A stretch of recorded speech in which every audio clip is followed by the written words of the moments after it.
everyone. Welcome to our meeting this morning. I am TriMet General Manager Sam DeSue, and I just want to thank you all for being here with us this morning at our December meeting on the 82nd Avenue Transit Project Policy and Budget Committee. So before we start this morning, let's do introductions, and I am going to start with Art Pierce, who is standing in for Director Williams. Good morning, everyone. Art Pierce, Deputy Director for Planning, Projects, and Programs at the Portland Bureau of Transportation. Nice to see you all. Okay. Commissioner Diana Hall with Putnam County. I'm Franklin Ochita. I'm a member of CAT and a chair to the CAC. Good morning. Sorry. Good morning, Duncan Huang, Metro Concert District 6, which includes this part of town. Good morning, Christine Lewis, Metro Council, representing District 2. Thank you. I think that we have one member that's online. So, Chris, if you could introduce yourself. Hi, I'm Chris Ford, Policy and Development Manager, ODOT Region 1. Sorry, I've got a sick kid at home, so you didn't want me to bring him there.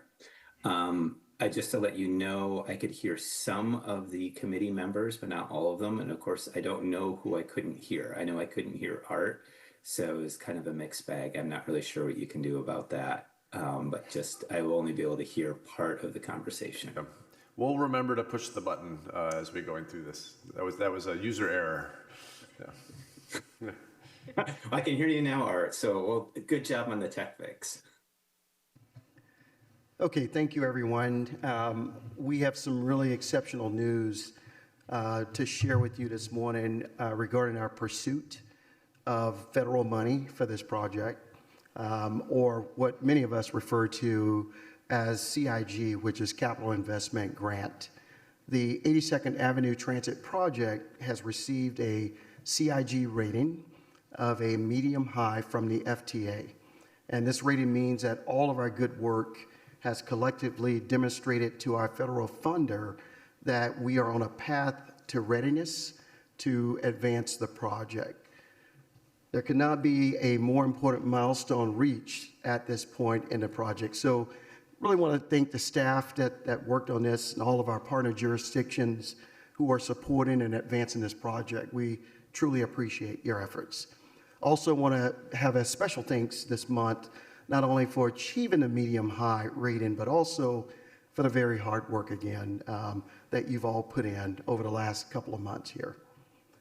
The work is really helping us to move forward towards the recommendation on the extent of BAT lanes and also related other issues. So thank you, team. Thank you, partners, for working here. I've also spoken to several of you since our last meeting, and we've heard your concerns. Our collective goal remains the same, to deliver the best possible 82nd Avenue Transit project for the community we serve. Many of us over the last week also have received 3 letters from some of our key stakeholders this week, really sharing their various views on the project. I want to just encourage this to continue because this kind of input really is helpful, and it's a part of the process that we need as we continue to fact find and make decisions. In fact, we're working to convene many of the stakeholders to further hear their perspective or perspectives and really gather input on what's right for the project. And we're hoping for that meeting to happen in early January. And I know that Councilor Wong, I want to thank you for your help on this. I know that you're putting this group together to really sit down and talk through it. Today's presentations, the outreach we've been leading, and our upcoming meeting are all part of the efforts to be responsive and provide the information that you need to develop the comprehensive recommendations required to move the project forward. So before we jump into the agenda, I want to just say a few words.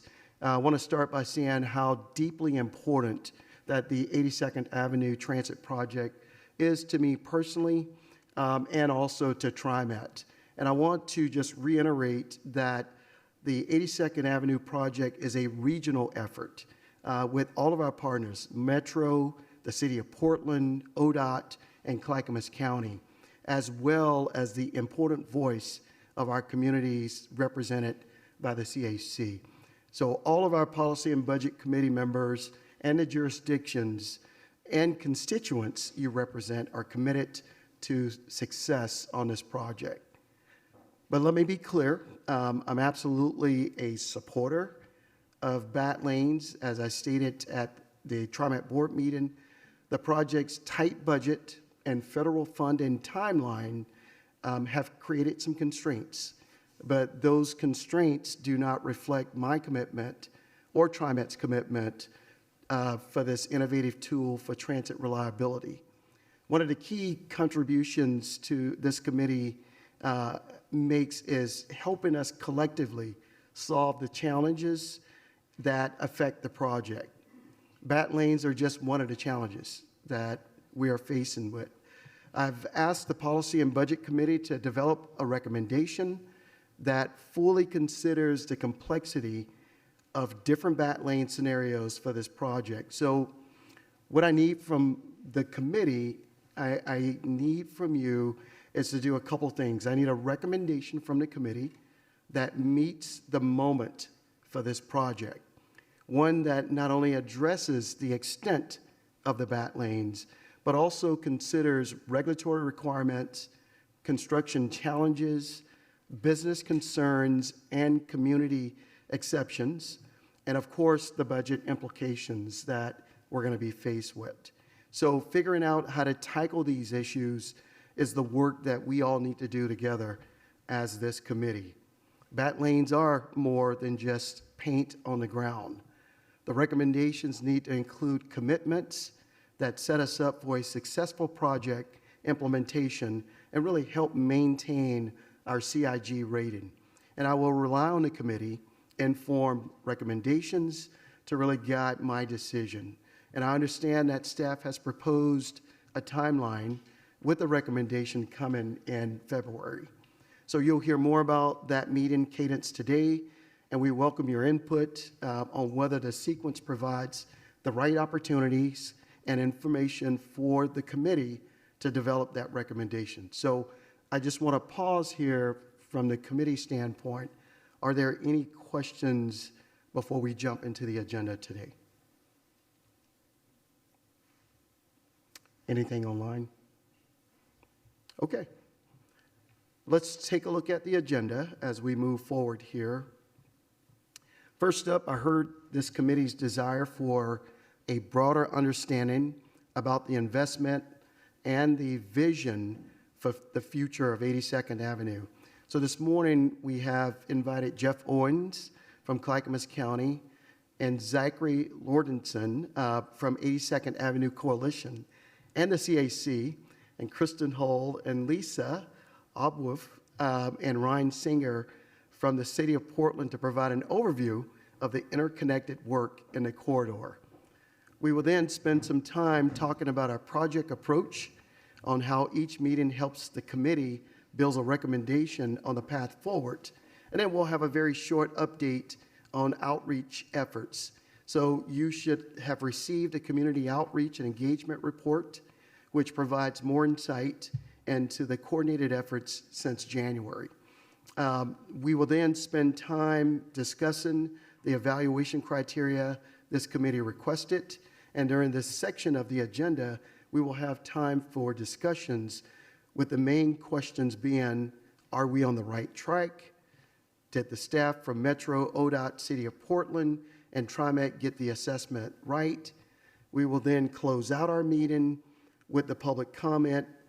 It's a packed agenda today, so with that, I'll pass it over to Jeff Owen from Clackamas County. Good morning. Thank you very much. As General Manager DeSue mentioned, Jeff Owen with Clackamas County Transportation Planning. Just wanted to take a very brief minute to remind ourselves of the vision for the southern portion of the corridor. So if we start at the southern terminus in Clackamas County at the Clackamas Town Center, Transit Center, and start our thinking kind of there moving northbound, there has been a vision in place for several decades to try to help create the types of communities along the corridor desired by the community with the inclusion of TIF districts, the tax increment financing. Shown on the photo at the top right, for example, has also been a bus lane that's been in place for quite a long time, over 20 years, that as pictured, that the Line 72 northbound buses have been using ever since, with a bike lane as well adjacent. So these plans collectively, the Clackamas Regional Center Plan and the Fuller Road Station Area Plan, have helped to shape the corridor and the cross-section of the roadway to support investments over time. We know there's more work to do, and we're part of this group to continue that work. And just wanted to make that mention that the TIF investments also support affordable housing, infrastructure improvements, and other programs to provide stability for homeowners, which will be likely continued in today's conversation as well.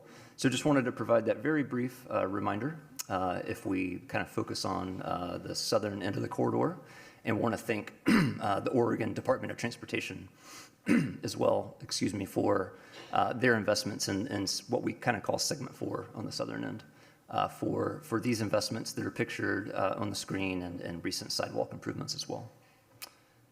So I believe that's it for me. Thank you. So we're going to go ahead and pass to Zachary. Good morning, everyone. My name is Zachary Lauritsen. I work at Oregon Walks. I lead the 82nd Avenue Coalition. I think I would describe myself as the hype guy for 82nd Avenue.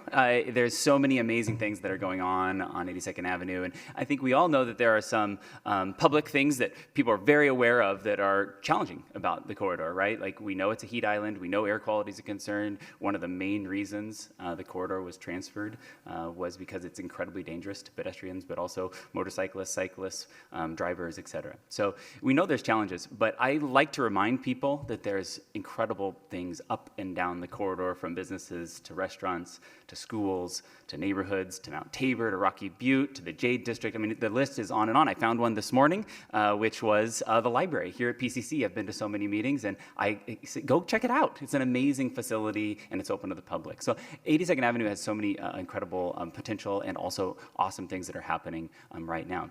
When the road was transferred from ODOT to the city, there was a moment there where then Representative Pham said, gosh, we need to have a community voice. And this is about 4 years ago, and she found some resources to create the 82nd Avenue Coalition. And that's the 4 organizations that are up there, are the 4 core organizations: Oregon Walks, Apano, Verde, and Unite. And they're kind of geographically spread throughout the corridor. And the whole idea was to get a sense of what people are wanting to see, what people's concerns are, where should we invest, what kind of needs and concerns, how do we connect people who live in the corridor into these processes, right? There's the transit project, there's the PBOT project, there's the future TIF project, there's PSEF investments, there's all kinds of different money coming into 82nd, and just your everyday folks don't necessarily know how to get connected. And so another thing was kind of to be a conduit of folks to these processes. You can hit the next slide there. And some of the things that we heard over and over, I mean, I've talked to thousands of people up and down 82nd Avenue, and then we came to some conclusions of what we should be advocating for. One is a transit. So if you forget everything I say, remember this: a transit-rich corridor. That's one of the priorities. People want it to feel like a different space. Right now it's a highway, right? And we want it to feel like a city street, a place where people come and can get around in loads of different modes. And we heard that over and over from PTA members to kids at McDaniel to folks who just come here to go, to a restaurant. The second component is climate resilient. Address the cooling problem, or the heat problem, with a cooling solution for 82nd Avenue. Depaving, adding trees, adding shrubs, adding green space. And then to be the housing backbone of East Portland. There's so much opportunity when you put in high-capacity transit to also put in higher-density housing. One of the reasons why is to fight displacement, to give people housing options, and that's not just public investment through affordable housing, but also through private investment of housing. So those are some of the 3 big things, but there are other components that we really want to highlight. So you can hit that third part of our third slide, which is we worked with community members, organizations, city partners, metro partners, county partners on a development strategy for 82nd Avenue. And we came into 6 kind of big buckets. And, I'm saying a lot of words right now, but again, if you're going to remember some components, it would be 6 big buckets. One was, how do we do targeted workforce development along 82nd Avenue so that we can help generate wealth, especially in our younger folks, so they can get better jobs and make more money, stay in their community, again, fighting displacement. Number 2 is that climate resiliency. Already talked about that. 3 is developing more childcare opportunities. We're really hoping we can get Multnomah County to really invest in 82nd Avenue around with childcare or preschool for all and for other childcare opportunities. 4 is we heard over and over and over again, I love going to 82nd to fill in the blank business, whether it's go eat, go shop, go just get a boba tea and hang out, right? And so we recognize that we need to make sure we're targeting investment to stabilize businesses, but not just stabilize, but help them thrive. And we know that that construction's hard. And so how do we find those resources sooner rather than later? And I know that's money, I know that's hard, but we really got to dig in and figure out where are those dollars to support businesses in these next few years. 5 is housing. We see that coming through the 82nd Avenue TIF district, some investment in housing. And I would remind folks, though, that's not just housing and affordable housing, but it's housing, market rate housing as well. How do we convince developers to invest in the corridor? And I will say, in conversations with developers, one of the things they say is it needs to be less like a highway and more like a city street if we're going to go invest there. And that's one of the reasons it really doesn't matter what Zachary Lauritsen wants or what Oregon Walks wants for the corridor. We're trying to channel this vision that people are telling us on the day-to-day, and they tell us they want to see more housing, they want to see more like a Main Street, and that's why we're advocating for full bat lanes, because it makes this this vision more doable. And then the last thing is around community development, going on walks, having lunches, having dinners, bringing people together, creating a network up and down the corridor, and that's kind of what the coalition fundamentally is and does. Do you have any questions for me? Or I can go sit down. Great. Any questions, Zach? Yeah. Commissioner? Zach, do you have any, I'm really very focused on businesses along the corridor. Do you have any data that supports how businesses have thrived after implementation of a program like this? Yeah, we were just having this conversation yesterday with some of our partners at the city, and that is something we are trying to find. Art, you might have a little insight about that, because that's more of a PBOT expertise, and I want to definitely pass the baton to the experts in the room. I think Metro probably has some as well, and I know that they are pulling that together for you all and for all of us to look at. Yeah. Yeah. Awesome. Thank you for the time. Appreciate it. Mm-hmm. I'm sorry, I take it, Art, you're going to follow up to the question? Or Not today. The team is working on some more background data on corridor transformation. I don't think we have the data to share yet, but I know it's in process. So, yeah. Next up is Kristen Hull and Lisa and team. And all of us. Ryan is actually going to kick us off. Good morning. I'm Ryan Singer. I'm the principal planner for long-range planning and urban design at BPS, and I'm here to kick us off on discussing the 82nd Avenue and the city investments. Could we go to the next slide? So 82nd Avenue is a designated civic corridor in the comprehensive plan, and sort of taking a step back from the presentation that Zachary just gave, civic corridors are generally sort of defined as the busiest, widest, and most prominent streets in the city, and they have, there's the comprehensive plan speaks to the type of housing, commerce, and employment that are sort of expected to be seen there. And, development, mid-rise scale, and there's also discussion of abundant trees and high-quality landscaping and safety for transportation. And so, these are very high-level concepts, and I think that the work that the 82nd Avenue Coalition has really started to take that and hone it and make it about, instead of a generic civic corridor, it's about 82nd Avenue as a place and a corridor. So if we can go to the next slide, the city is also taking steps to implement the vision of 82nd Avenue as a civic corridor. PBOT TriMet have their work on the transit project and safety and maintenance. I just this morning took the bus down 82nd Avenue, and I saw the construction is happening. It's very exciting, and it even seeing it, I was like, oh, that feels safer to cross.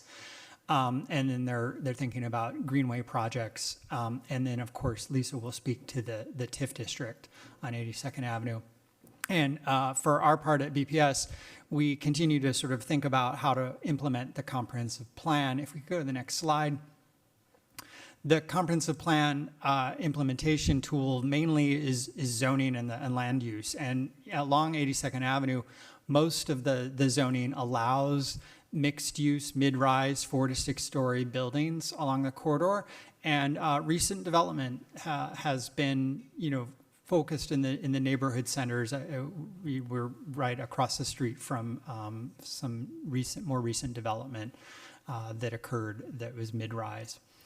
There are some known pockets of employment zones where housing is not permitted, and there's sort of a limited menu of commercial uses as well, and we're aware of those. And then we also have some older retail shopping centers, which we believe could be leveraged for redevelopment as sort of opportunities to advance city goals, and I'll talk a little bit about that later. If we go to the next slide. And so the potential action areas are context, is thinking about the area, the centers, and transit. Specifically, we have neighborhood centers and town centers.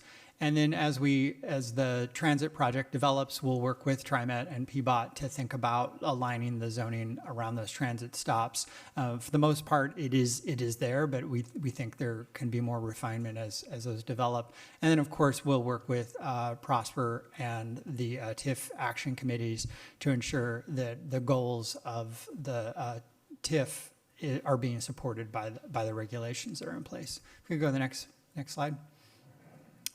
And so we are, to the last point of maybe 2 slides ago, we're working with the 82nd Avenue Coalition. We've got a grant from Metro to explore the Eastport Plaza and do some conceptual master planning for the future there, specifically looking at housing, economic development, how to sort of fit housing on the site in the future, and then also to both retain and enhance the existing small businesses there. And then looking at this as a tool for climate resiliency, and we want this to be a practical and implementable plan. So we're really going to think about how the development could be phased and how that would work. Part of the I want to mention also that part of the development strategy included a housing opportunity analysis for the entire corridor. So we're going to do that in conjunction with this work on Eastport Plaza, so that our housing thinking there is data informed, and then also that will help with others' work on the corridor. So I think I'm handing it off to Lisa, or no. I think it's me next, but Kristen. well, There we go. do you Sorry. want to talk about safety and maintenance? So I'm going to hit on a couple of the transportation investments beyond the transit project pretty lightly. As you drive down the corridor now, you see the safety and maintenance projects that PBOT began developing as soon as we took transfer of the corridor in 2021, and are delivering with ARPA dollars, which have a time restriction of being expended by the end of calendar 2026, which is right around the corner. So we're doing street lighting updates, street trees, intersection improvements, medians to address safety, a lot of paving and ADA corner ramps. And so these are already making a difference in the corridor. Next slide. We'll be continuing that work in coordination with the TriMet Transit Project, continuing to add street trees and build out sidewalks, enhance the traffic signals, build new crossings, and additional medians and more paving and ADA corners. And that work will hopefully be delivered as a single project managed by TriMet. Important to also recognize that we have reserved some of our jurisdictional transfer funding to build out the parallel bike network, because the cross-section that was adopted by City Council at the end of last year did not include bike facilities on 82nd Avenue.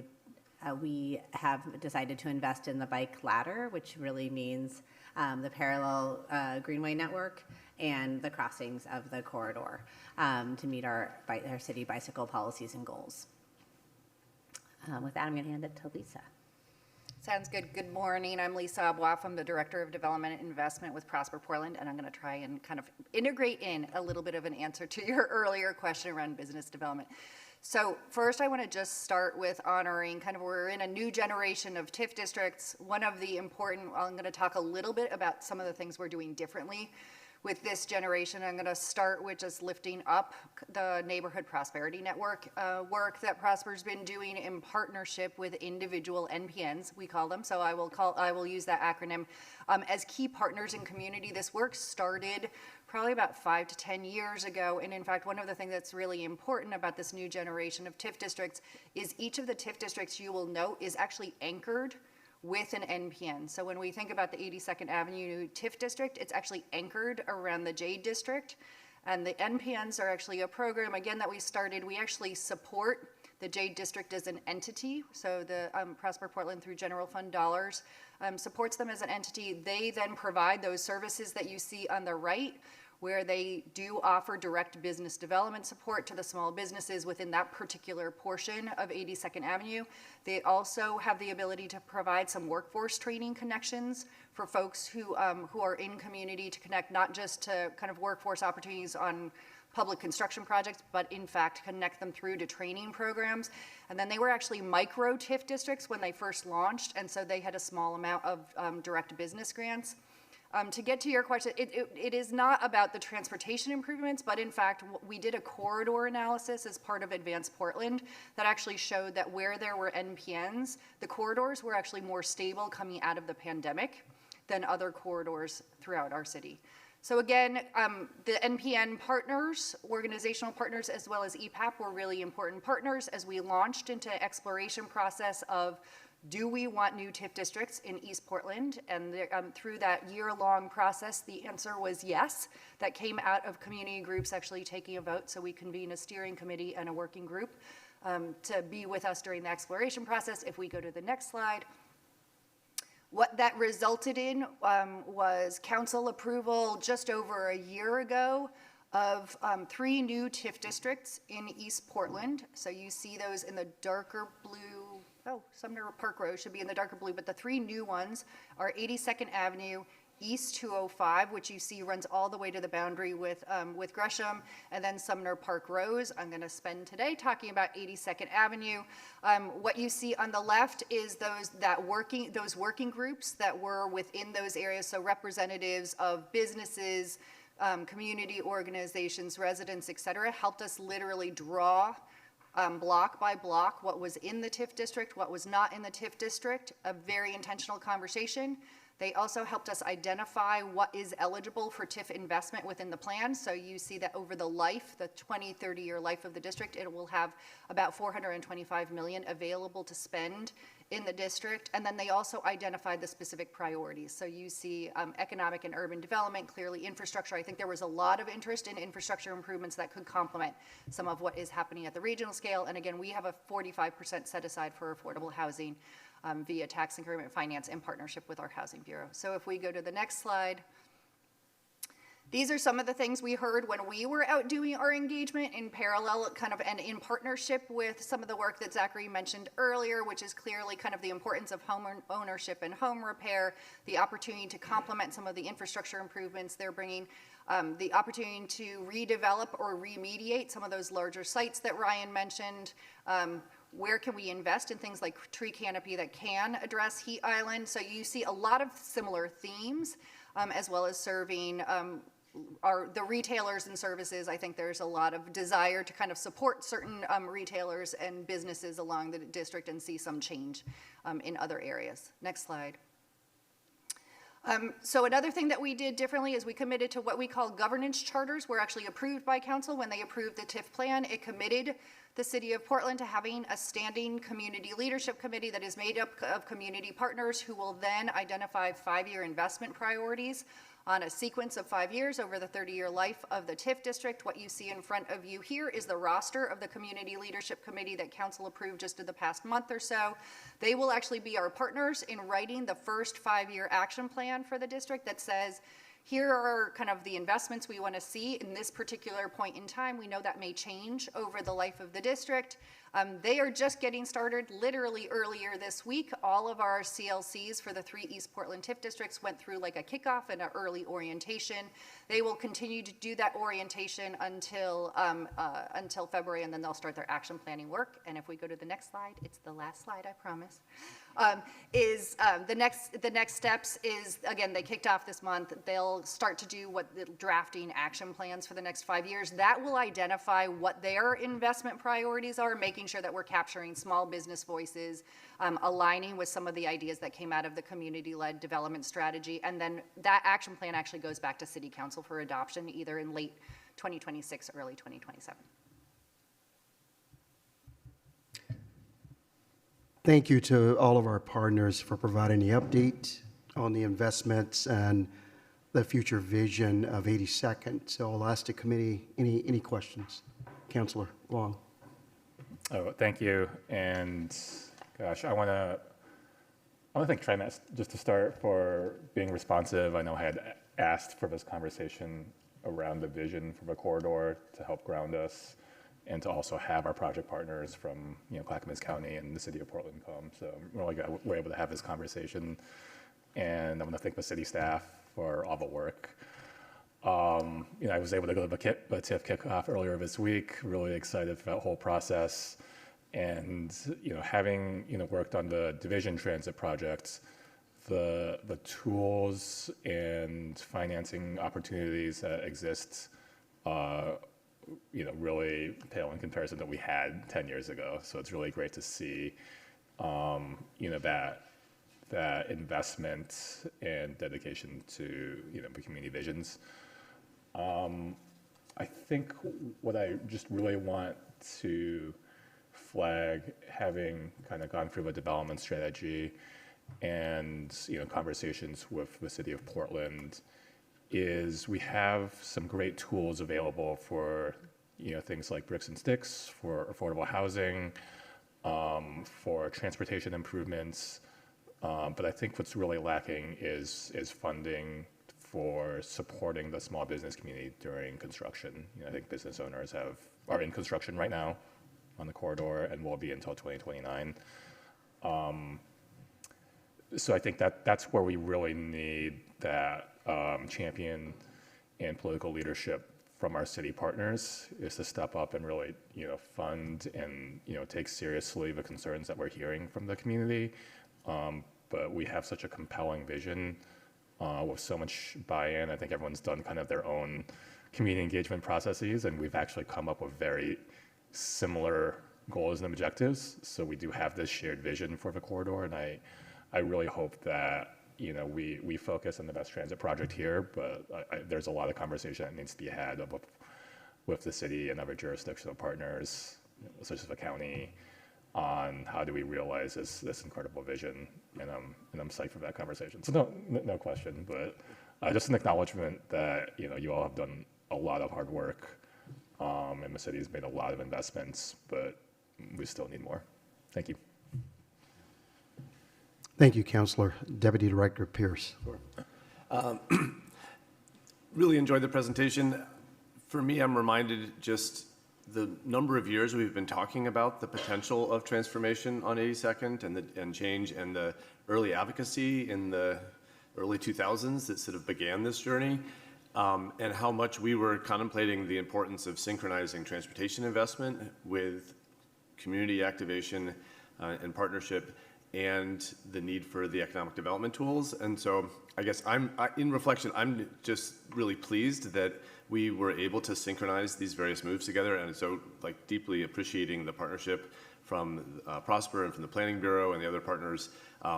We haven't always synchronized things quite as well, and so this is the way to do it, to synchronize city services together with regional services. Also really want to appreciate Metro's investment in these processes. You were sort of early investors in us as the city rallying to this call as we were looking at transferring the facility.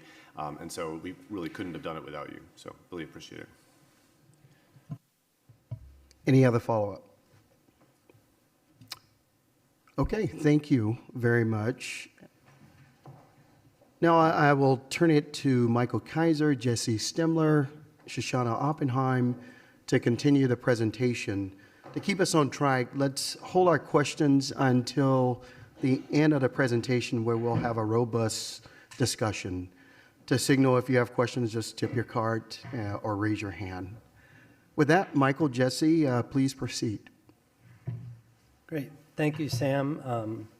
And thank you to the county and the city and coalition for presenting their perspectives on the bigger vision for this corridor. I think it really underscores the extent of work that is needed to carry out this longer-term vision, of which the transit project is part of. We are here to deliver on those aspirations as part of the bigger vision, but also managing the project for success. That starts with a recognition that the foundational and the transformational aspects of the project are both important. And I've come to think of those as the mundane and the magic, and I know. Councilor Wong, you've talked about the magic before, with the mundane maybe being more of the mechanical aspects of the project, the platforms, the transit signal priority, some of the safety improvements. And I think the BAT lanes have come to embody more of this magical piece because they're transformational qualities, but also what they do for the project long-term in terms of resiliency as this corridor continues to change. Some of the efforts that we're doing in delivering on this aspiration have to do with behind the scenes building budget capacity within the project, looking at our existing scope.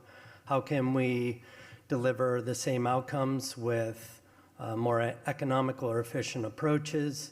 What we're doing here together is gaining regional support and resources to achieve more, recognizing that we need to achieve that balance in addressing our current limitations while bringing more resources and attention to how we're going to solve some of these bigger problems with the corridor. There is a group focus on BEAM funding readiness because this is a federal project. And as Sam mentioned at the beginning of his presentation, we recently, in November, received FTA's rating for the project of a medium high. This signifies that they see that this project has merit and is ready to move on to the next step in funding. And that's a big deal. This is where we want to be. We don't have absolute certainty, right, with this funding, but we also have a good relationship with FTA in DC and on the regional level in Seattle, and we need to continue to build their confidence in this project, ensure that we get this $150 million for the project, because without that, we really don't have a project. And we do that through ensuring that we are ready. And to be ready for 2017 or 2027 funding ask, we need to show that we have scope, schedule, budget, that we're managing our risks, and be ready for this risk and readiness review in the spring. That is a milestone moment. So while we're thinking big, we're also really trying to ensure that we are ready for that opportunity and as it comes our way. And then finally, successful delivery is something that happens more in the background, but it's something that we're constantly are focused on to manage risks and to ensure successful outcomes. Next slide, please. Thanks. As Sam mentioned, many of you have received letters of support and concern from a broad range of individuals and organizations related to the BAT lane specifically. I think while it doesn't necessarily represent consensus, I think it does say that we are all here in agreement that we want the very best project that we can get. It's not going to solve all the problems of 82nd, but it is going to really help be a catalyst for more. And that is what we are all here to do. Those words of support and feedback matter. What also matters is when we lean in collectively with actions that address these challenges around finances, regulatory challenges, and even as Zachary mentioned in his presentation, the community development challenges. This is a big lift across the board for a corridor that has had needs for so long that have gone on unmet. We have a process for that in the next few months just to talk about how do we do that in terms of BAT lanes. Today our focus is going to be on, as you've heard, the vision for the corridor, the bigger vision, the context for what we're doing. The evaluation categories are going to be talked about by Jesse.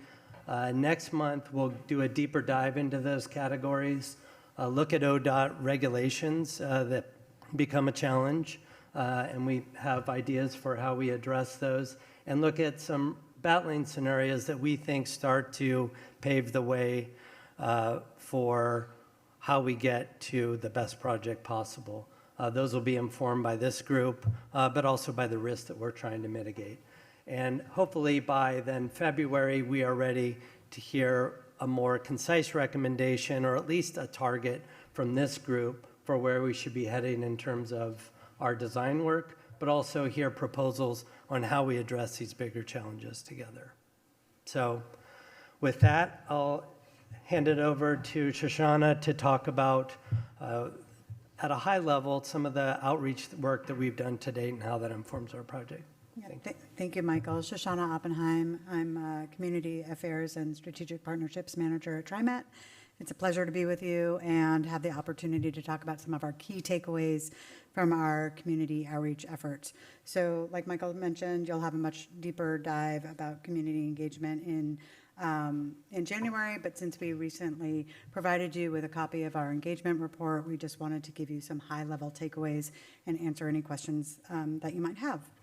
So the work that we've performed since January has directly informed the design process and helped us with really refining critical elements, including station placement, and now we're at this conversation around BAT lane options. As the BAT lane conversation continues into the new year, we'll also be engaging businesses around the station design. That's a next critical design element that we need community input on. So we're really fortunate to be working from a position of broad community support for the overall transit project, along with the travel time savings and the safety improvements from both the TriMet project and PBOT's major maintenance construction. Both of those elements have a really strong backing from the corridor. What you'll see reflected in the summary report and in recent coalition letters and in the public comment that we continue to receive is that there are themes. Those themes have remained pretty constant throughout the outreach. The community embraces the transit benefits that BAT lanes deliver. While there's enthusiasm for their potential, concerns persist about lane dedication impacts, specifically regarding congestion, traffic diversion, and the effects on existing businesses. Support for intersection widening remains consistently low. While concerns have been raised about the BAT lane implementation, BAT lanes have many champions, from nonprofit coalitions to a wide range of elected officials across the region, and the many, many, many people that have provided public comment and written emails about their support. So here's what's clear. Regardless of where stakeholders fall on BAT lanes, The question that there is unwavering support for the transit project and the safety improvements, and the future is bright for 82nd. So before we move on, I would like to get some clear direction from you, if possible, on next steps, specifically what information you might need from us to help craft a recommendation for the general manager. There was a request early on for a community listening session. So now that you might have had a chance to review the engagement summary, I'm wondering if you have any clarity on the voices or perspectives that you still need to hear from, and we can prepare that information for the January meeting. We know that conversations are ongoing, and we expect that there'll be additional feedback and public comment, but is there anything that you feel that a voice that we're not hearing from, or anything that you'd like to have us focus on over the next couple of weeks? Commissioner Helm, anything that, I know you had some questions there. I have a million questions. Okay. But I'm gonna save, and they're not so much questions as they're just thoughts. Because again, Okay. you guys know I'm new, right? There's mountains of information that I've had to read in between everything else I'm doing, and I've been trying to get up to speed. So forgive me for my either lack of knowledge, ignorance, or naivety, whatever you want to call it. But yeah, there's just, I'm making notes as I go here. So we'll get to those later. Okay. CAC Chair, any comments from you? Actually not. We've gone over this quite a bit. There's been so much engagement that I've been involved in, and I've gotten I've read a lot of the emails too. I mean, I've gotten a lot of the emails, and it's pretty clear that, where a lot of the board members stand and a lot of things. I was really inspired by Director Frisbee's and Director Flowers' speeches, or their little talks at the end of the last board meeting, and it was a real elegant way to say what our role is in this thing, in this whole project. Thank you. Appreciate it. A little like ODOT, Chris.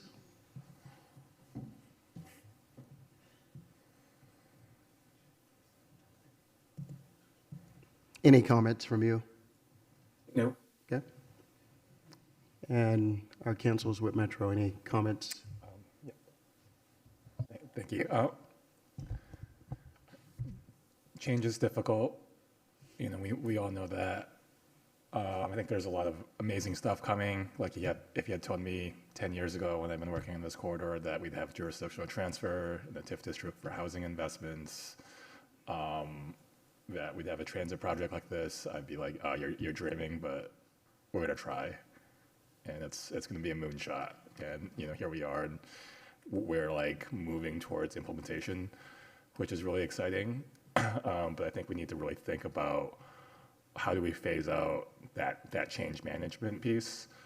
And I think what I'm hearing overall is that there's a lot of excitement for this project, but change is coming, and that's a challenge. And I think people want to be reassured that they're going to be okay, that we can stay in this neighborhood and we can enjoy these benefits, that our businesses are still going to thrive. Like if these businesses leave, the community will leave, right? So I think what we've been asking for is, can you help us reassure folks that this is the best vision?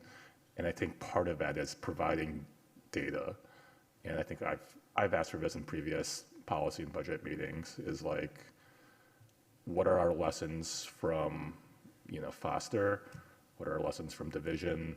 What are lessons from across the country? What are those best practices? And what do we think the economic impact will be? And how do we mitigate for any sort of challenges? My sense is that, we go through a really bumpy patch, and when we come out on the other end, things are actually better for businesses because things are more walkable, things are safer, people want to be there. We maybe have some like nightlife and activity after 7 p.m.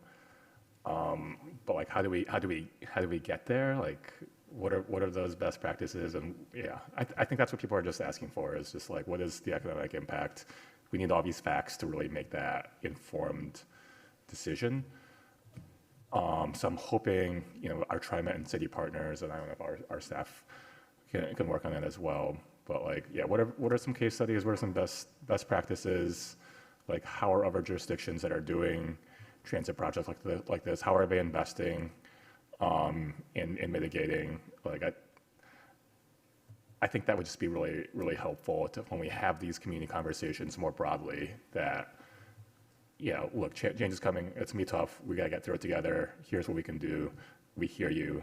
Like that. I think that's what folks we want to get to that conversation, but I don't have the tools yet for that.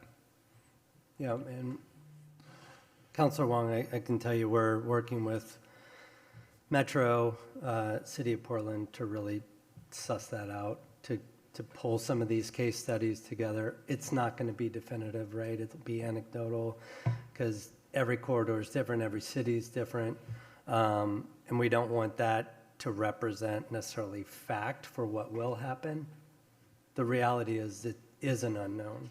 Having these additional policies in place and support, I think, to create the assurance that you had indicated around we're all going to be okay, I think that's a huge piece of what we need as part of this conversation. Because I don't know any amount of information that's going to say this is absolutely. I don't think we have no risk. we're. I don't think we're asking for certainty. I think we're asking for information. Yep.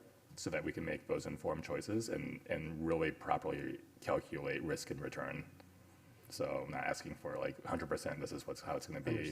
That doesn't exist. Yeah. Sure. But like, what can we do, and what do we know, so we can make the most informed choice possible as a budget and policy committee. Yep. Thank you. Okay. Thank you. Thank you so much. Thank you for the presentation, and in particular, thank you to the TriMet staff who have been doing the engagement work. Very happy to see a well-resourced team that was able to do, as the engagement report summarized, not only digital, but also in person and print in all levels of accessibility. And obviously that print collateral has been out in the community with the TriMet logo on the top, but there's also been planning documents out there for the city's parts of the investment. I don't think we need to expect everyday people, everyday frequenters of the corridor to understand where the blurry line is between the PBOT investments and the TriMet investments, because it's one corridor, and we need to make sure that all these projects stack and hold hands. And I think thus far we've done a fairly good job with that, but I just want to make sure that we're not seeing kind of a wrong door on the advocacy or the community feedback loops. If they, are saying this is something that I need and they're talking to the wrong person, our agencies are close enough. We can pass that along. I was invited out to one of the listening sessions at Clackamas Town Center with a tent, with a bunch of maps, with some sort of drop a button in a jar to place your vote. And the folks who are trying to run from Max to their bus would have about 30 seconds. And in that 30 seconds, as you said, we're all unified in being able to describe the problem, to really lift up the safety concerns, to really lift up the frustrations with the daily commute. But I'm a little worried that sometimes we're obsessing over a shared definition of the problem because we're there.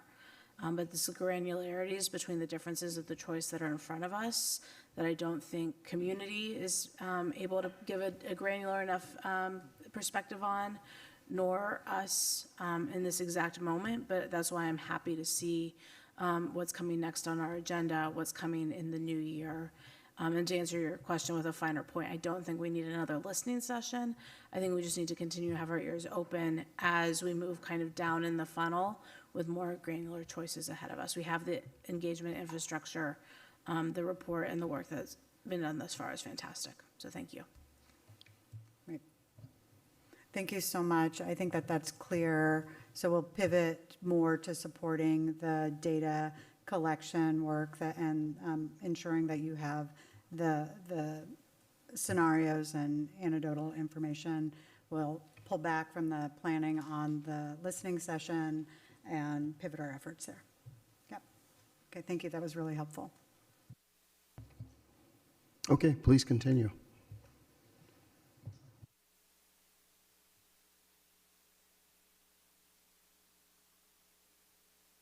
Well, I think we're going to shift to another part of the presentation, so if there's comments on the Then if engagement I may. And again, these are just the thoughts that I have as I go through this process. Number one, I want you to understand that I see your vision. I get what you're trying to do. I'm very pro-development. I'm very pro-economic development, and they go hand in hand, of course.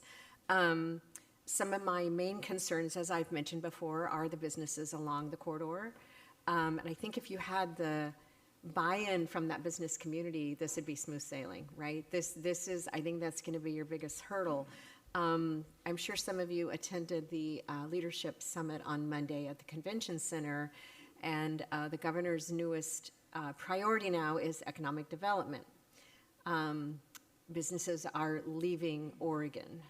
They're leaving Portland. I don't think businesses need a whole lot of reason to leave anymore. There's a very fine tipping point right here. So if you don't have that business community buy-in, I think they are likely not to come back. So even though your vision, it might be rocky, as Councilor Wong said, that it's going to be rough while this is happening, there needs to be some sort of assurance that there's light at the end of that tunnel. So it really worries me. I know I closed my business last year after nearly 20 years, and it's the best thing I've done. The amount of stress that a small business owner has, it's a 24/7 job. It's a lot. So again, if you have that business community buy-in, I think you're going to be okay. Another big concern I have is the diversion, and I'd like to hear more from ODOT. One of the areas that I know we've talked about the Powell to I-205, but if anyone's traveling up I-205 mid to late afternoon on any given day anymore, the traffic comes to a standstill at Johnson Creek.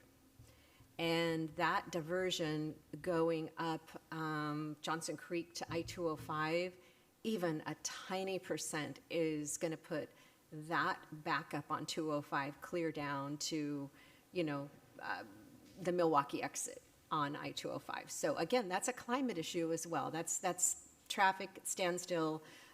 So I worry about that diversion, and I haven't seen it mentioned on many of these things. And let's see. And then just the ROI, I look at this from a standpoint of the time. So there's kind of to me, there's like this little bit of a disconnect, and this probably is my brain, not yours, is what your vision is, and then are you just trying to save time for people traveling, right?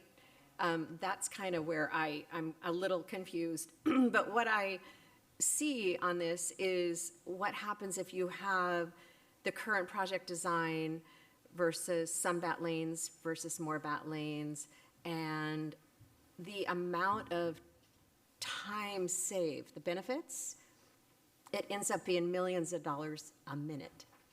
And I can't square that. It's like, okay, you're saving 2 minutes and it's costing how many millions of dollars, right? That ROI doesn't work for me, so I need a little more help with that. And if somebody can explain it to me, cool. I know that, again, I'm not understanding this kind of math, but that's how, to me, simple it is we're spending how much, many millions to save 3 or 4 minutes on a trip. So I know that the last meeting, when I spoke, I did have some feedback from business community, not in my area, it was up and down 82nd Avenue, that their concerns are very valid. So I just encourage you to reach out to them and see if you can, people are reasonable, right? People are reasonable. People, if you can explain the benefit, if you can alleviate their concerns, I think that there's a path forward. So just have to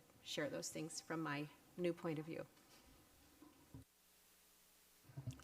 we appreciate the comments, so we'll definitely take them back, and our team will look into it.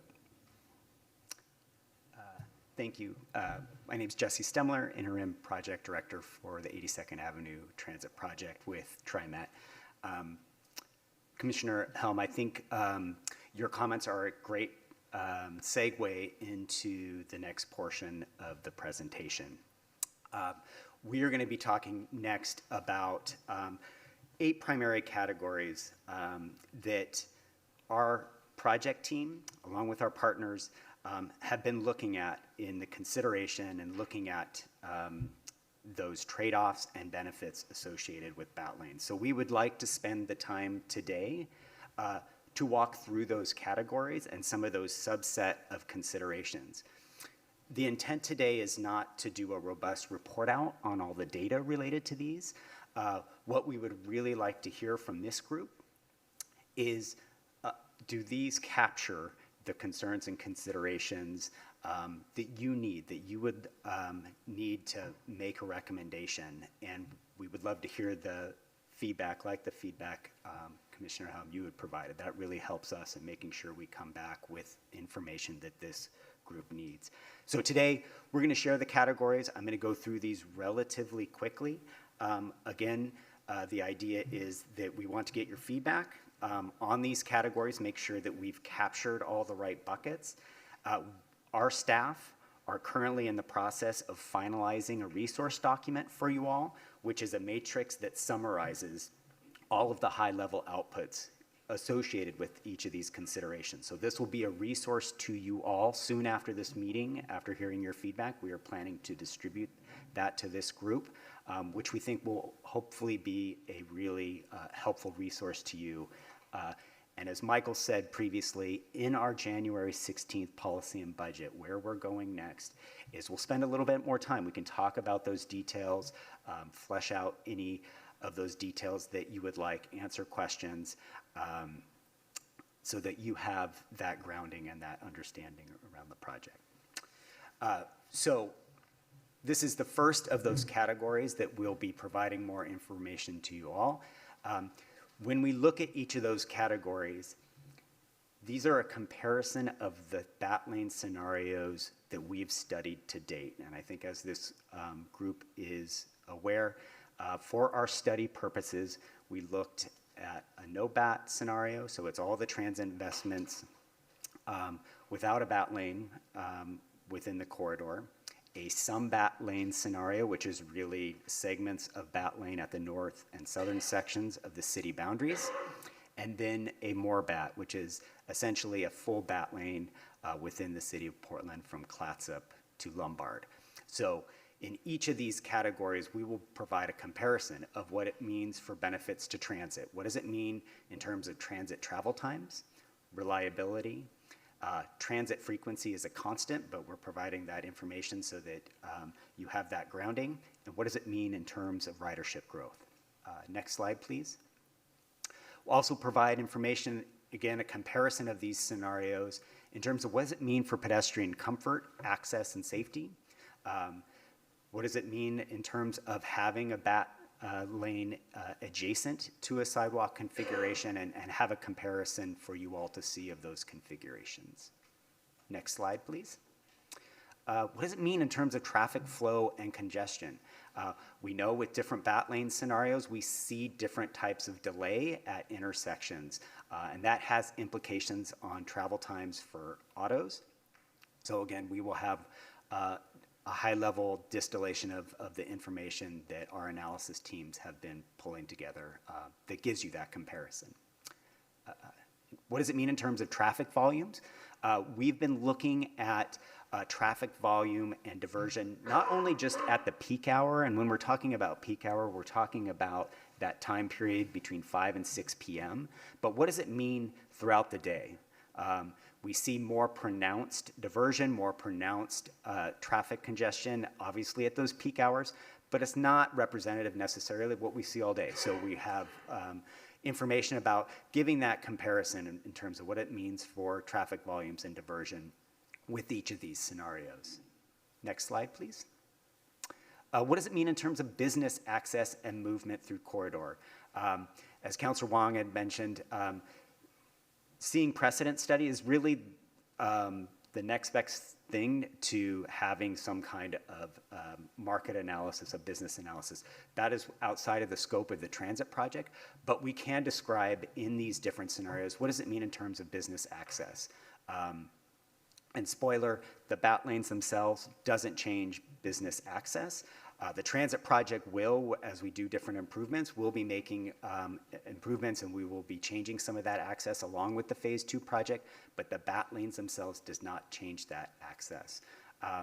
Indicators that we think are important from a traffic analysis perspective that could be interesting to this group is, in terms of business access, what do the different scenarios mean in terms of total people moving through the corridor? What does it mean in terms of autos moving through the corridor during the day and at those peak times?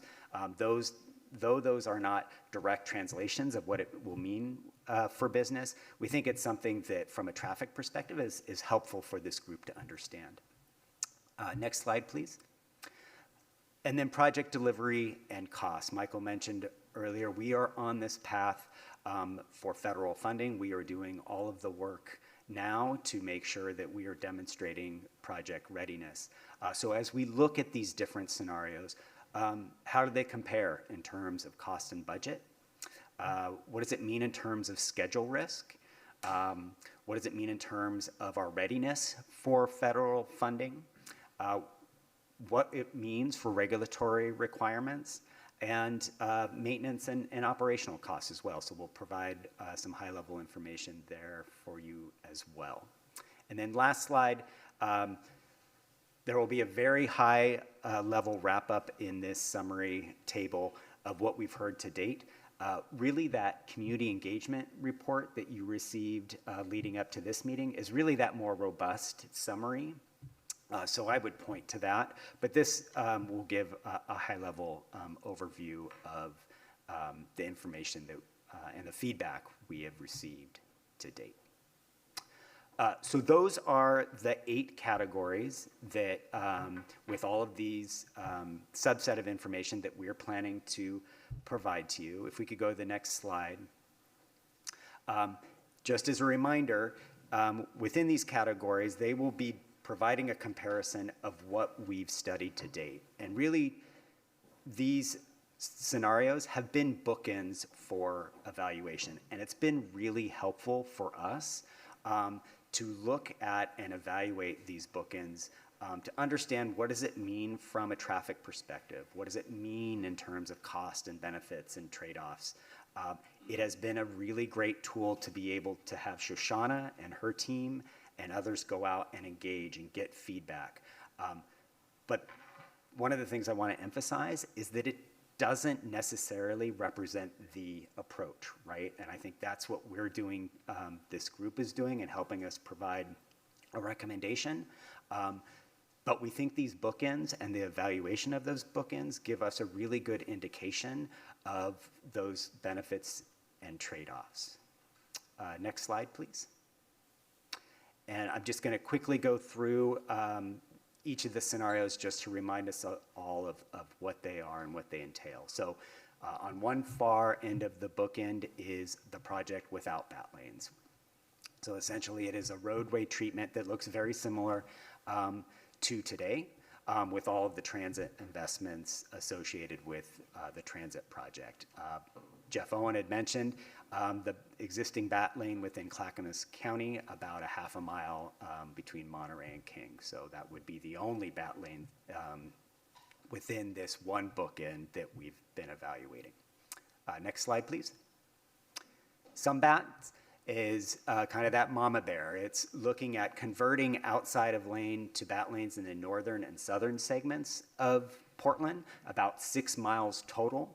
In the northern segment, BAT lanes between northeast Tillamook and northeast Lombard, and within the southern segment, between southeast Clatsop and southeast Woodstock. And just as a reminder for this group, those extents were chosen because of the transit travel time benefit it provided, while also minimizing some of those bottleneck issues we saw with diversion and congestion. And then on the other far end of the book, end evaluation was the more bat lane scenario. So the next slide, please, is looking at full extent of bat lanes up from Lombard down to southeast Clatsop at the Portland-Clackamas County border.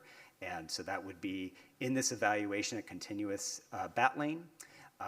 And just as a reminder, as we talk about that, because of the operational need, it would need some widening at Stark and Washington because of that couplet and the need for the dual left turns, so that operations can continue to work at that location. So that's the far end of the bat lane scenarios. So I know that was a lot of information. Again, the intent today is not to get into those details, but I think what we want to hear is, does this capture the type of information that you would like in a summary like this as we get ready for January 16th policy and budget and talk about these in more detail?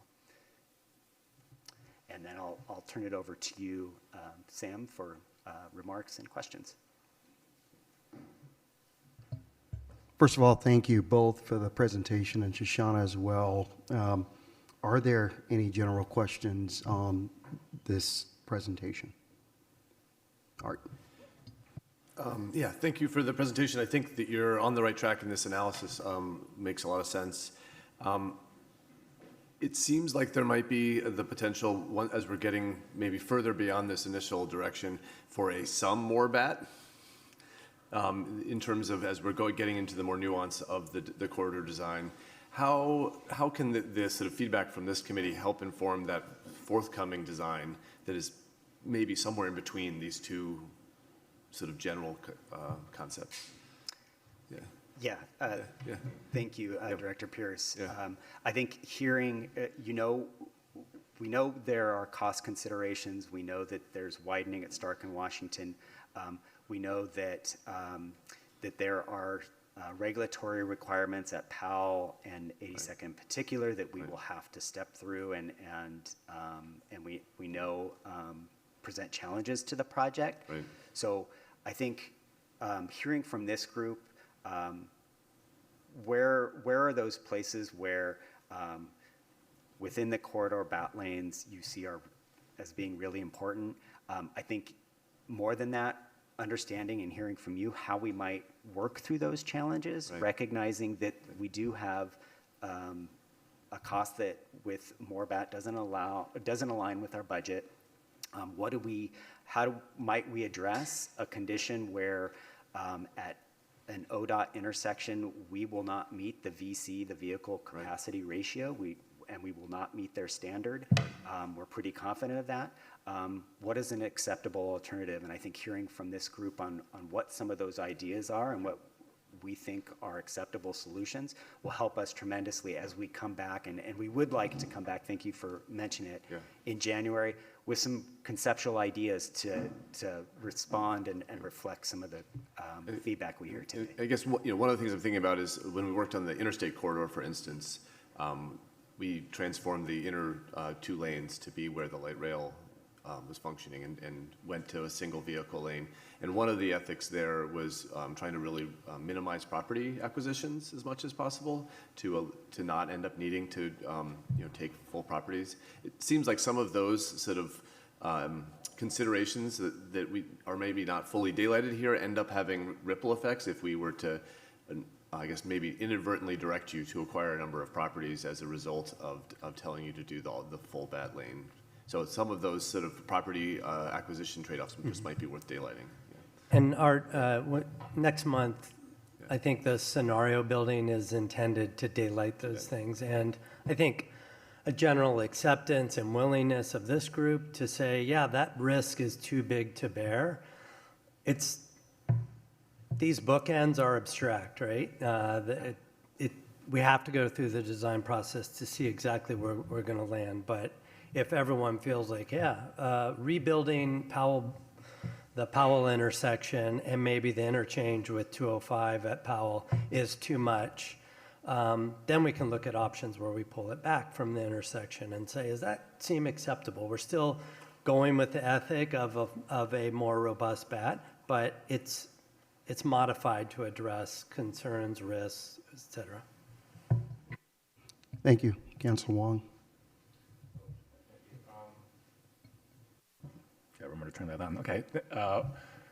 I'd like to introduce another element, and that is timing. And I think this question is probably for TriMet, but also for the city of Portland.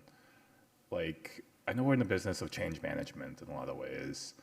And if all things go well, on day one, when we open the line in 2029, I understand I would like to see as much lane dedication for this transit project as possible.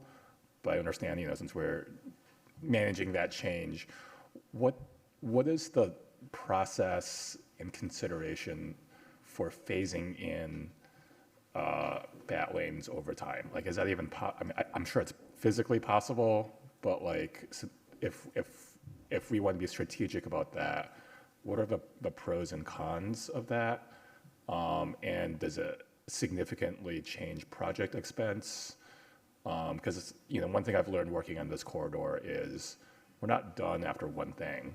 Like, we're going to be working on this for the next 30 years. So it's like, here's the vision that we want to get to, but can we talk about thoughtfulness around managing and phasing so that we will get to this destination that we all agree to, but it's not like day one, everything's different.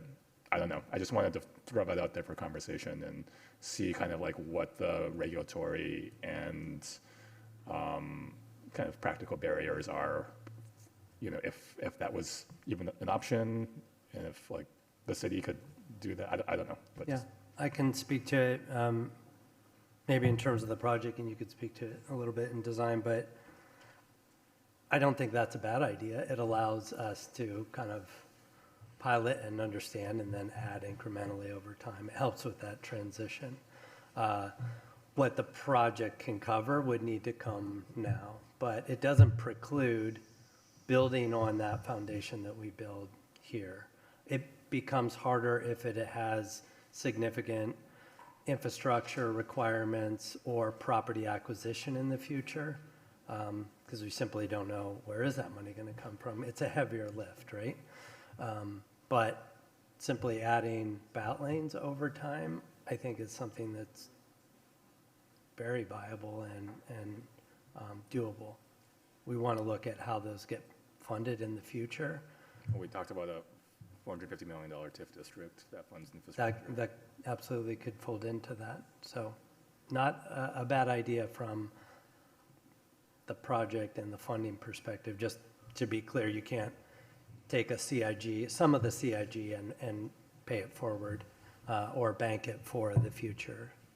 And if we're doing case studies of projects around the country, can you add that to your analysis of has this actually been done ever anywhere? Yeah. And what were the outcomes?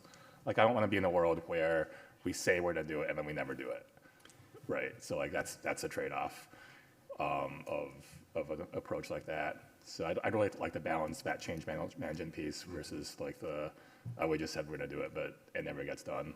Yep. This is the vision that I want to get to, and many community members want to get to, but I think how that looks and plays out over a period of time, I'd like to know a little more about that. And we do have good examples of where that happens today with the Rose Lane initiatives along Grand and MLK. We've seen it on Hawthorne, close in, where those things have kind of built out to add bus lanes, bike lanes within the framework of an existing street. So we do have some really good precedent to look at even regionally for how we can add those over time without huge infrastructure investments. And Councilor, I'll add that I think in that approach, agreed, a viable approach, I think we will want to spend some time understanding and evaluating where does it make sense to phase in over time. There is going to be places where it will be easier than others. And so having a careful look at that phase-in approach and and what can be done near term versus long term, we should look at if that's the direction we receive. Yeah. I just want to be clear. I know what I want to get to, but I just want to know what all the options are so we can properly weigh them. Thank you. And I might jump in to sort of address some of that. We're shining a light on this corridor right now and have built a lot of momentum through the jurisdictional transfer and the convening of this. That momentum is hard to sustain, and so I think there is a real risk of deferring to future bravery the change that we want to see happen. And so I don't know that there's a lot of good case studies of rebuilding that momentum in later years to follow through on the harder things. The easier things you can follow through on over time.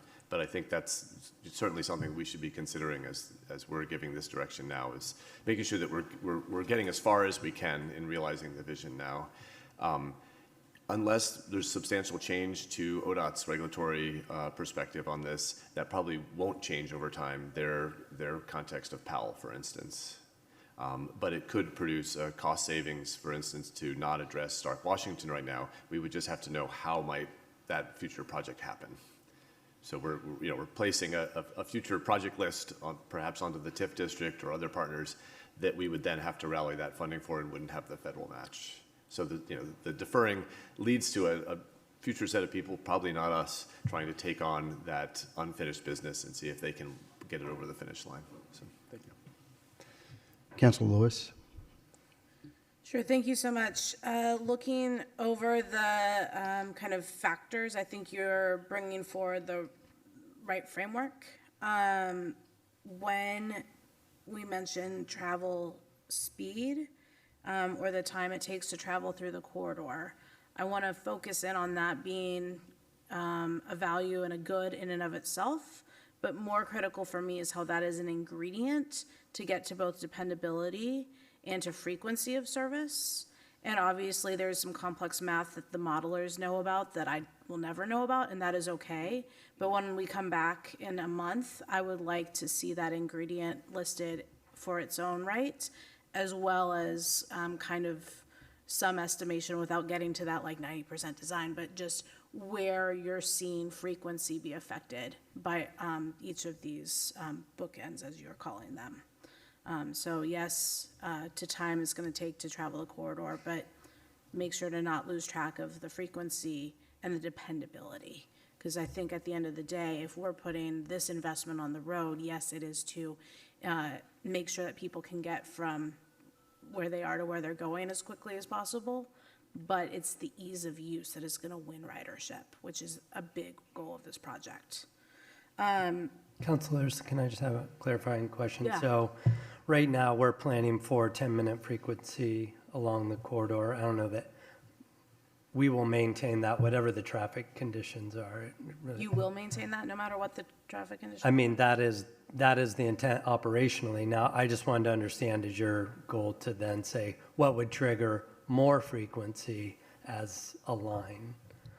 Like, yeah, I mean, that's different. can you maintain that if you have a gap in the bat lanes? Like, have you stress tested that? Can you maintain that with a gap in the bat lanes, with a high traffic, and an overflow off of 205, where some people are going to pick 82nd, some people are take 122nd. And if we do the full bat lanes and we're, plus 4 minutes, is 10 minutes good enough, or are you basically sending a bus and then you're going to have demand built up, so you actually need to send 2 buses? Yep. 10 minutes later, and it might be smarter to use 7. I don't know. I don't do that math for a Yep. living. I talk. Understood. But yeah, I want to see that level of thought, or at least proof that you've had Yep. that level of thought. Because I know you dream it, you see it, but you No, that work show the has work, been done. please. Yep. Yeah. Thank you. And then kind of the last thing that I look forward to is on each of these bookends and the scenarios you'll present. Obviously, ODOT and VC is something that we can present alternatives to. I don't want us to just weigh VC versus alternative or option that might be appropriate, but give some granularity on how hard each of those things is. Because we want this corridor to continue to serve the business community there. That means we do have to consider vehicles and freight, but also we need to count the number of people. NVC leaves individual bodies out of the count, and we need to look through both lenses. Thank you so much for the presentation. But what I hear from the community is that they've been neglected a long time. And if you push it down the road, it's going to be even more expensive, right? I think you're talking $22 million a year every time you push something down the road. So if they don't get what they're looking for, it's going to be one of those things where we go again, that we're being pushed away. It's been a neglected area, and it's been neglected for a long time. And they're all excited about the possibilities of actually having a neighborhood. And that is one of the things that I hear a lot from from the committee. So. Franklin, thanks for that feedback. Just to be clear, we are not proposing pushing the schedule for this project down the road, because you're absolutely right. We may lose the window for FTA funding. Every year of delay is in the $22 million range, give or take, right? So that is not the intent at all. I think there was the discussion around, are there elements that maybe we defer to a future date, like a stretch of Bat Lane? And that is something that we could explore. But as Art mentioned, if it has a significant right-of-way acquisition or capital component that is a harder lift, it makes the probability of that happening lower over time. So those are the things that we can evaluate. Another thing, the frequency and the reliance on dependability of it, I mean, it's going to be, I think that is more of an improvement than actual time. And that is really important for people that use transit, is the reliability. And the more bat lanes we have, or the more easier the bus is to get through the area, it's going to be more reliable. And that's a huge lift there. And that's a huge a thing where it'll actually change people's concept of the area. Right now, it is not reliable. I mean, I get a lot of people that complain about 80 seconds delivery, and it just can't be with as small a corridor as it is, as busy as it is, as many frequent people that use mobility devices on there. It's our number one pass-ups for the whole region, and it's one of the ones that we really need to fix. I mean, it's one of those things. Thank you. Thank you for highlighting that, Franklin. I just also wanted to echo that reliability is a huge piece of bat lanes, and we recognize that. Unfortunately, we don't get metrics around reliability like we do in some of the other analysis areas, but it shouldn't be underestimated about how important reliability is and the bat lane contribution that it makes towards reliability. So thank you for highlighting that. Chris with ODOT. Hi, just in response to the feedback prompt, just some bits and pieces here. When we get more information around evaluation categories, a couple of notes on that. I mean, one is, I'll just say from the sake of ODOT, just the role that ODOT has in relationship to 82nd in this project in many ways, we have a overlapping transportation system with its own standards. And I think a lot of the aspects that relate to the development of at least the Portland section of 82nd, I really, frankly, defer to the various City of Portland departments in terms of what they need to see to understand that, as well as to TriMet.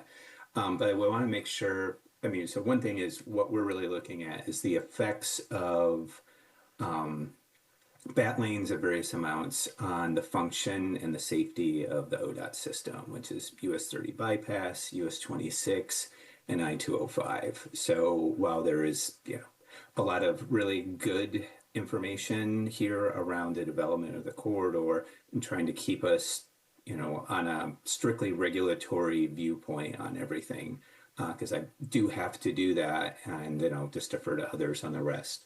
A second note is I want to make sure that when we see everything, we're also comparing no bat to no project. Not that no project is in any way like desirable. The point is, I think in many ways, just to understand what does the project do on its own with or without bat lanes. I think that there's a lot that the project offers. Bat lanes supplement things. They also create some other issues. And I think it'd be really good just to understand what the project's investments provide as a baseline and just for us to keep that in mind. Kind of a third thing, and then I have one more after that, is just as a note to Commissioner Helm and the questions on diversion. So yeah, it's important to just study, I think, in general, from a planning professional standpoint, what are the effects of any both policy as well as like capital investment. I think it's a really important part of planning to understand like the benefits of any course of action as well as the adverse effects. That's a big part of NEPA, and other states have things like SEPA and CEQA. And it's really about disclosing those so that decision makers really understand the trade-offs and then move forward and aren't surprised, and that members of the public and decision makers know everything that they're getting, good and bad. And so that's the approach that we've taken. You know, we've been working with Metro and their transportation consultant. We're just getting final information now, so I don't have news to share, but I will share it at the January meeting to see what we've learned. And diversion in and of itself is not the issue. I think the issue really relates to how does it affect other systems in terms of safety and in terms of operations. And we have targets around certainly both of those, just to understand what that does to our system. Now, because we're ODOT, we commissioned the work to be on the ODOT system. So I can't speak to what the diversion effects are on the PBOT system. They would have to speak to that. There will be some context to that, though, however, in what I present, because obviously the systems overlap. And so we set thresholds and we had a standard approach, and it's not just feelings, it's a technical analysis. So I'll share that so that the committee sees that information, and that's information to take into effect. And I'll share when that has a regulatory bearing on this project. And I don't have those answers fully yet, but I do anticipate to have them for the January meeting. And then this is the fourth thing overall, and I think that Art alluded to this, you know, I think in general with a lot of projects, as you learn about the good things and the bad things of any course of action, and the best thing is to try to find some kind of Goldilocks zone where you're minimizing problems and maximizing benefits. And so I would always encourage any capital project to try to land into that spot. And so I look forward to us all working together to see what that is. Thank you. In addition to the scenarios that's been shared today, do you have any initial input on what alternative BAT approaches could look like, is the first question.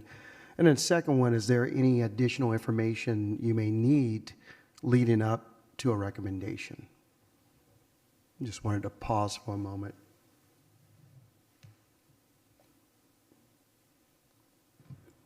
I don't know if it's a new, but in addition to the scenarios, I think this question around, is there a middle space between some BAT and more BAT?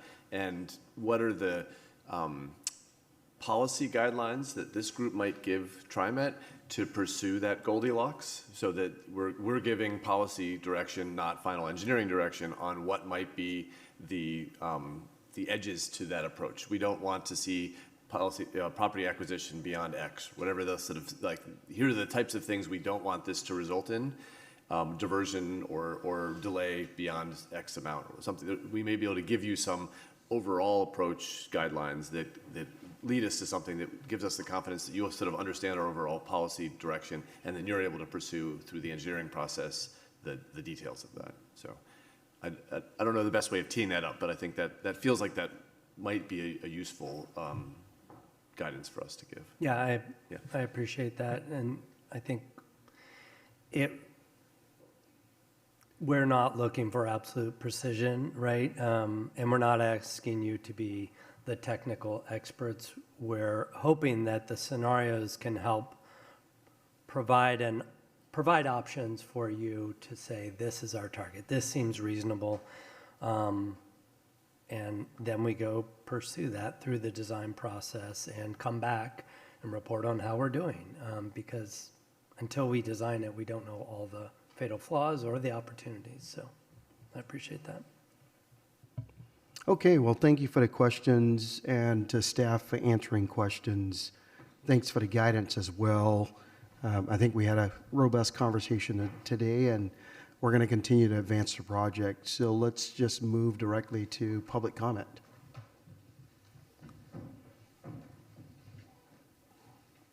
So if our guests do not have enough time, it seems like we're going to have time to finish their comments or have questions. I'll invite them to speak with staff. So Shabina is here, and she could connect you to get the information that you need. So Shabina, anyone sign up for public testimony? Thank you, Sam. We have 5 folks signed up for testimony today. We do not have anybody signed up online, so we'll hear from folks in person. Each person is allotted 2 minutes to speak. We have a timekeeper. Paulina will be keeping us on track. You will hear an alarm when you have 30 seconds remaining. When your time is up and you haven't finished testimony, please feel free to go into the hallway with staff to provide further comments or ask any questions, and someone from our team will definitely follow up with you. Okay. With that, we'll start with John Giacoppi. John, please come up, and I'll ask folks to come up one by one. And after John, we will hear from Michael Liu.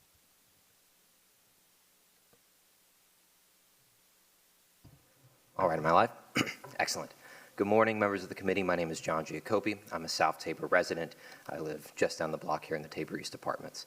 I've been following this project very closely because I use the 72 line very, very often. I do not have a car. I am bicycle and bus reliant. A lot of my friends are entirely bus reliant because they are disabled, and projects like these are crucial for us getting around our neighborhoods. And I want to talk about a few things that we discussed in this meeting today. Firstly, we're talking a lot about diversion. The problem of diversion is solved through transit investment. It is abundantly clear that we cannot build road miles our way out of diversion. Full stop. Austin added 4 lanes in each direction to one of its major highways and saw travel times on that highway increase the next day. You cannot build your way out of congestion. And putting this project on the cross of diversion is candidly failing. It's missing the point. This problem cannot solve a problem which is because of auto dependency. It can't. Only transit can do that. Secondly, the some bat lanes option does not provide the safety improvements in the areas of the corridor that are most critical. One of the reasons we're having this conversation at all is because 2 pedestrians were killed at Alberta Street in 2021 within a week of each other, trying to cross the same street in order to reach their max stop. In the some bat lanes proposal, we would not have a BAT lane there. BAT lanes significantly increase the safety of the corridor for pedestrians and for other users. Is that my timer? 30, oh, okay. BAT lanes should be viewed significantly as a safety investment as much as a reliability investment of any other kind. Diane, you said earlier, what is our return on investment? We're investing millions of dollars and we're getting just a few minutes out of each trip. Yeah, that looks small, I would agree. That's because you're looking at the wrong number. The question is pedestrian fatalities. The question is community use of the resources available on 82nd Avenue. I cannot reach a lot of businesses on 82nd Avenue because of a lack of bicycle access and the 72, frankly, being unreliable, sometimes on the point of uselessness. I cannot get to businesses. I can't shop there if I can't get there. That is what we're buying with this project. We're not buying a few minutes of travel time. TriMet might care a lot about that. In respect to them, I don't. The community doesn't care as much. We care about our safety, and we care about being able to reach the places we want to reach and feel like we live somewhere that cares about our lives. Please keep that in front of mind. Please keep safety in front of mind. Thank you for your time. Thank you, John. Michael, you're up next. And then after Michael, we'll hear from Steph McBaron.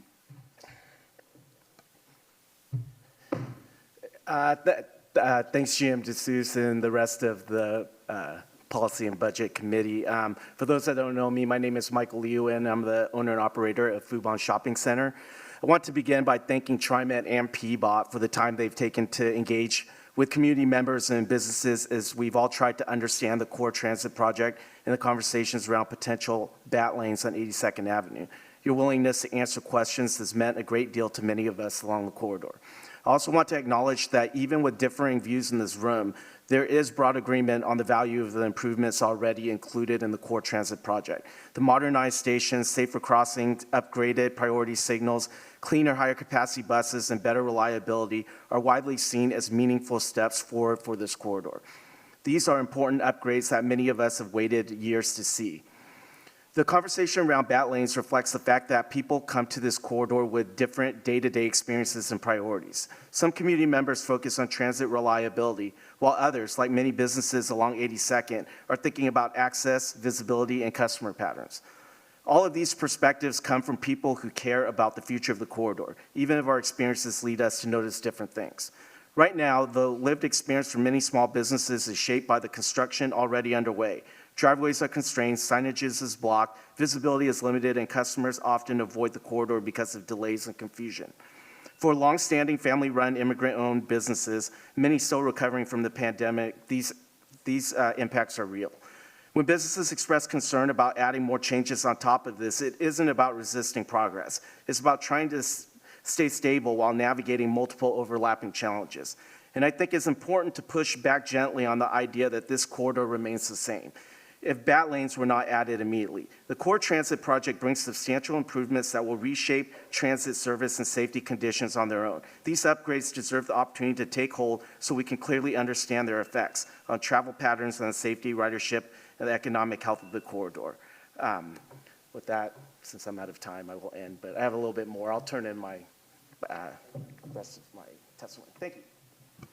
We'll share that with everybody, Michael. Thank you. Okay. Steph, you're up. Thank you.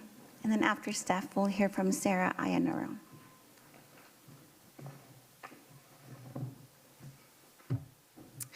Good morning.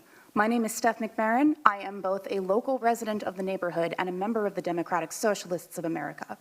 I would like to point out 2 inadequacies in today's meeting that I have observed. I will echo John. There has been no mention in this review of the safety impacts. The city purchased this road in the first place because it is one of the deadliest in city limits. The entire intent of this project from the get-go has been to reduce fatalities on 82nd Avenue.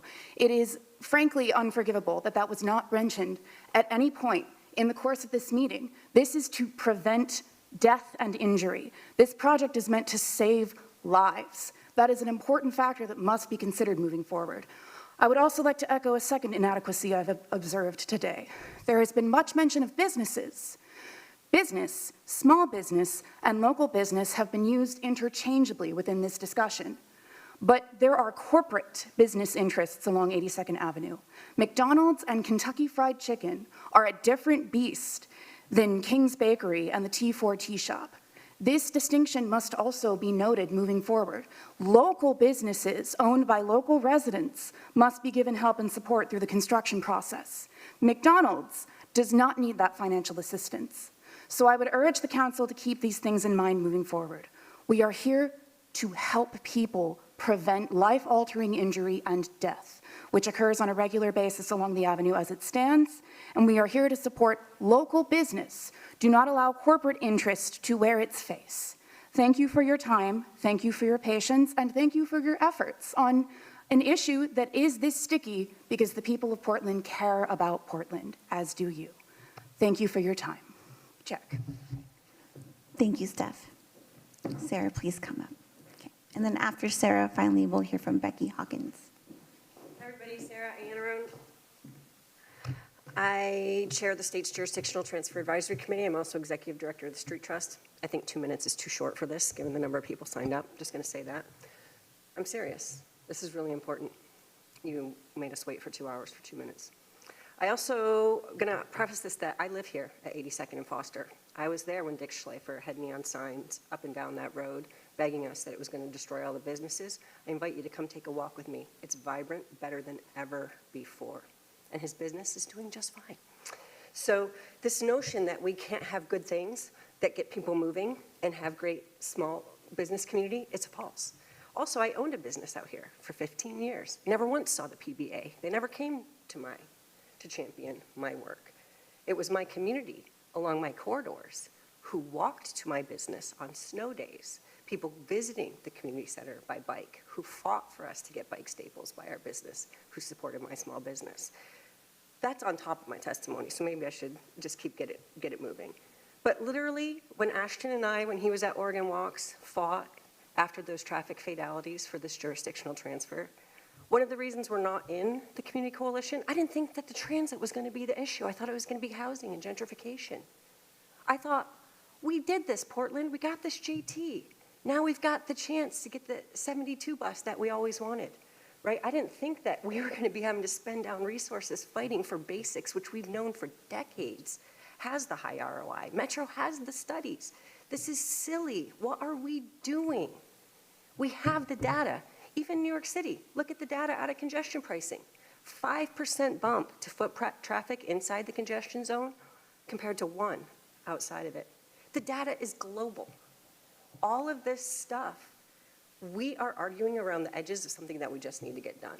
I am serious. The more we open this process, the more we introduce conflict, the more we nibble around what we know to be true, the faster this is going to fail. The feds are not going to come to our rescue if we can't get our act together. We all know that, and we have to get this done. The Street Trust support of this project is contingent on bat lanes to the fullest extent of this project. If they are not there, then we will withdraw our support. We will withdraw our federal letters of support for the funding for this project. It is much easier to kill something in this environment than it is to get it done. The people who walk, bike, and roll in this town show up for fixing our streets. They show up to keep the lights on at TriMet. They show up to keep the lights on at ODOT for years when the business community withdraws their support when we need money for transportation. Where was the PBA in the Metro 2020 package? What did they do to us in November? Where is our money that they committed early on that they were going to support us? Who came to your rescue? It's people who walk, bike, and depend on transit, who fight for the gas tax. They fight to pay. They're the people who can least afford it. They're the poorest people in our region and in our state, and they pay to tax themselves with the stiff just so that they can have the bus. Those are the people who will fight to support this. They are the people who are come to your support if you do this the right way, and they are the people who are not going to support you if we don't do this the right way. Thanks for taking my comments. You guys know where to find me. I'm not going to put it in writing so I don't get fired, but have a good meeting. Thank you, Sarah. Becky, please come up.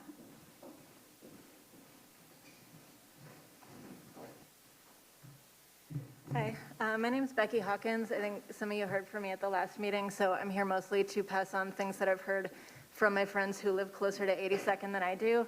I have a friend who lives in Montefiore and commutes by car, gets everywhere by car in Tigard, and when they heard about the idea for bat lanes, they were like, yes, full bat lanes, that's a great idea. We need transit. I'm so happy about the safety improvements on the crossing. You know, as a driver who needs to go long distances on 82nd, they understand that they don't want pedestrians to have to take their lives in their hands or go way out of their way to be safe. They understand that it is easier to move a lot of people in a bus than it is in a car. My other friends who live by 82nd, basically, I think there's one car between the 7 of them for mostly financial and disability reasons. And just as a bike commuter, mostly downtown, I've noticed that cars take up a lot of room. And if we want people to live along 82nd and we have a sense that there is already bad traffic, we need more transit. We need, that's non-negotiable, that more people will need to use buses, and the buses need to be reliable. Just mathematically, you can't have more people and more cars and not have more traffic. Sorry, I'm less prepared than I wanted to be. But the other thing is, I love these little meetings because, at a small city council meeting, I learned that there are people doing the math and looking at computers and trying to make sure that we have, for example, big enough sewer lines in the year 2045. And I think that's beautiful. And I think it's beautiful that we're looking for 82nd to be a place where a bunch of people can afford to live and raise their kids and get to work. And for every new apartment building, that's gonna be 20 more people whose local grocery store is Foodbon. That's gonna be 80, 100 more people who, if it's pleasant and safe, want to go to get bubble tea and stuff. So anyway, so thank you for listening, and just please keep that in mind. Thank you, Becky, and thank you, everyone, for your time. This concludes the public testimony portion of the meeting. Thank you, Shabina, and thank you all for taking the time to share your comments with us. And I hope you will continue to stay engaged as we move forward. Please connect with Shabina if you've not already to join our project email list and track any follow-up to your question that's there. Our next meeting is January 16th, 2026. Can you believe it? It's 2026 coming. You could find the details about the meeting on the project website, trimet.org/82nd. And I just want to personally thank all of you for joining us this morning to really talk about this great successful project that's called 82nd Avenue Transit Project. We could not do the hard work without you, and just want to say have a great day. Thank you.